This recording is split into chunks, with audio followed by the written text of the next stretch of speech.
Would you believe a kid if he told you his dad was special forces? The cop didn't.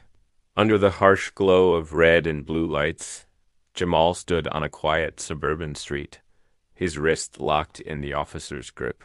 Curtains shifted as neighbors peeked from their windows, whispers lost in the hum of the patrol car.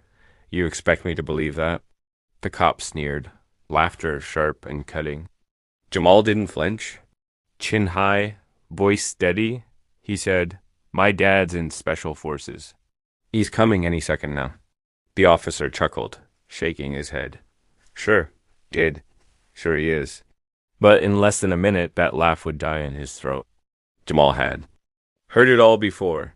You don't belong here. Where did you steal that bike? But today was different.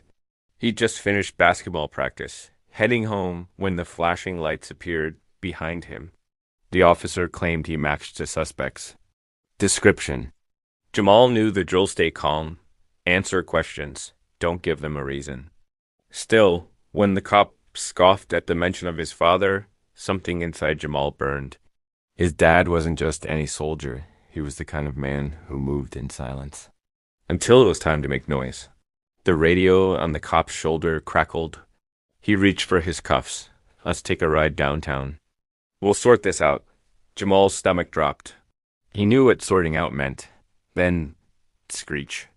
Tires screamed as a black SUV tore to a stop behind the patrol car.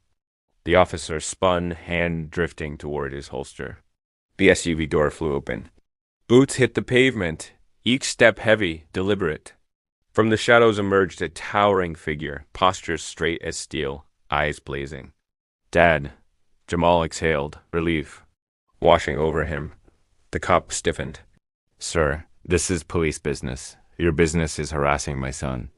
The voice was low, calm, but it carried the weight of a storm about to break.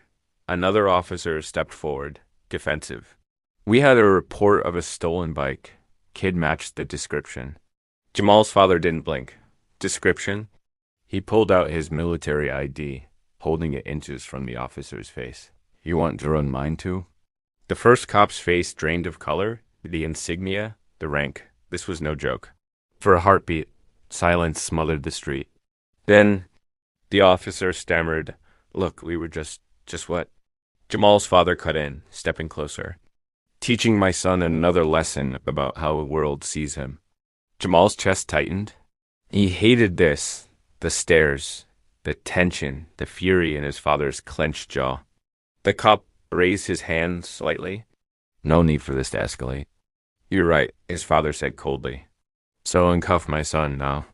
With stiff fingers, the officer obeyed. The patrol car rolled away, taillights fading into the night. Jamal finally let out the breath he'd been holding.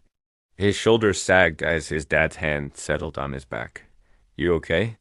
Jamal nodded, voice small. Why is it always like this?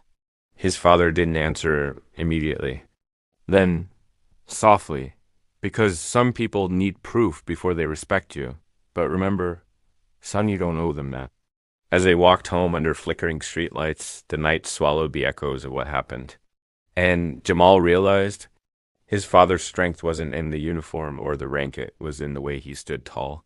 Unbroken, no matter who doubted him.